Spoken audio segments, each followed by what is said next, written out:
Gilles, aujourd'hui, tu nous parles d'une plante qu'on connaît presque tous, c'est le sureau noir. Oui, alors, c'est la saison du sureau. Mais Nadia, je te propose, comme d'habitude, qu'on commence par... Les histoires et les anecdotes du sureau noir. Je sais qu'il y a beaucoup de légendes associées au sureau noir. Lesquelles sont-elles?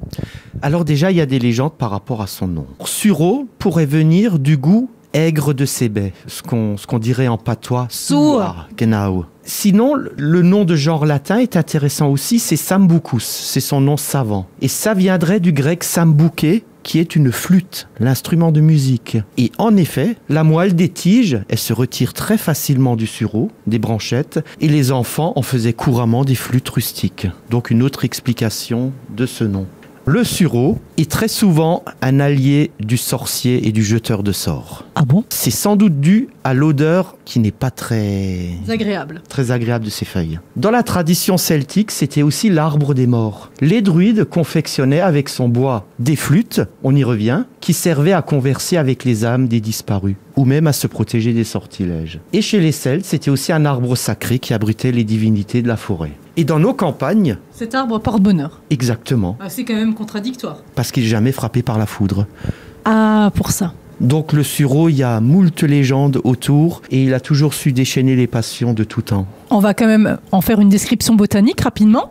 Oui, alors le sureau est un arbuste qui fait jusqu'à 5 mètres avec des feuilles composées. Alors on l'a dit déjà, les feuilles dégagent une forte odeur désagréable. Par contre, les fleurs font une large inflorescence dont le parfum est très subtil, très délicat, proche de la vanille. Ces fleurs donnent des fruits qui sont noirs et gorgés de jus violet. Tout le monde connaît l'usage culinaire qu'on peut faire du sureau, c'est-à-dire les fleurs qui font de savoureux beignets. Oui, alors tout simplement, tu trempes les fleurs dans une pâte à beignet. Après, il y a le sirop de sureau, des limonades également. Aussi, alors moi j'ai une recette encore plus simple. Comme le sureau est en fleurs en ce moment, il suffit de prendre des fleurs, de mettre ça dans une verrine ou dans un grand récipient en verre, recouvert d'eau et laisser toute une journée au soleil. Et ça fait une infusion solaire. Est-ce que les fruits, on peut les consommer? Alors oui, mais alors très bien cuits. Elles peuvent se cuisiner en confiture, en sirop, en tarte.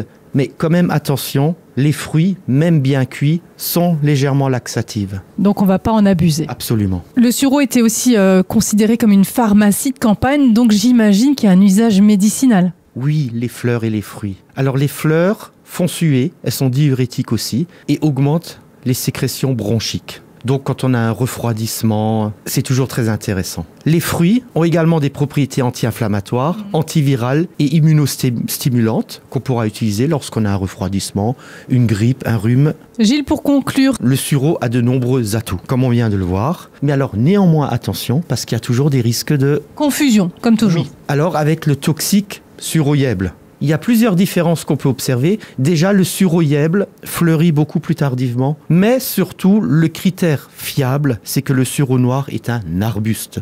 Donc, il fait du bois, ce que ne fait pas le suroïèble, qui est une plante herbacée. Merci Gilles, on se retrouve la semaine prochaine. Avec plaisir.